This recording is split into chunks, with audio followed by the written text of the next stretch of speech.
Hi friends, నేను మీ సునీత. ఈరోజైతే restaurant స్టైల్లో సింపుల్గా రవ్వ దోశ ఎలా చేయాలో చూపిస్తాను. దానికోసం అయితే 1.5 గ్లాసు గోధుమ రవ్వ తీసుకోవాలి.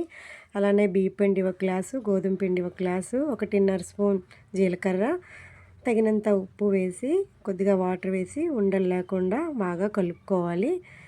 తర్వాత దోశల కోసం సరిపడా వాటర్ వేసుకోవాలి. అలానే ముందుగా మనం ఉల్లిపాయ, పచ్చిమిర్చి, క్యారెట్, కొత్తిమీర సన్నగా తరిగి పక్కన పెట్టుకోవాలి. స్టవ్ ఆన్ చేసి పెనం వేసుకొని పెనం బాగా వేడెక్కినాక లో ఫ్లేమ్లో పెట్టుకోవాలి. దోశ వేసేటప్పుడు కూడా లో ఫ్లేమ్లోనే ఉండాలి. అలా కొద్దిగా ఆయిల్ పైన వేసుకోవాలి. మొత్తం మనం తరిగి పెట్టుకున్న ఉల్లిపాయ ముక్కలు, పచ్చిమిర్చి, క్యారెట్ అన్నీ కూడా పైన చల్లుకోవాలి. అలా లో ఫ్లేమ్లోనే పైకి ఇలా లేసే వరకు వేగనివ్వాలి. ఇలా పైకి దోశ లేసాక తీసుకోవాలి. అంతేనండి, దోశ రెడీ అయిపోయింది. ఇలా మనకి ఎన్ని కావాలంటే అన్ని వేసుకోవచ్చు. ఇలా మీరు ట్రై చేసి చూడండి.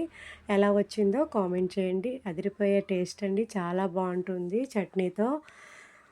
మీరు కూడా ట్రై చేసి చూడండి. మరిన్ని వీడియోస్ కోసం అయితే నా ఛానల్ సబ్స్క్రైబ్ చేయండి. Please, thank you for watching.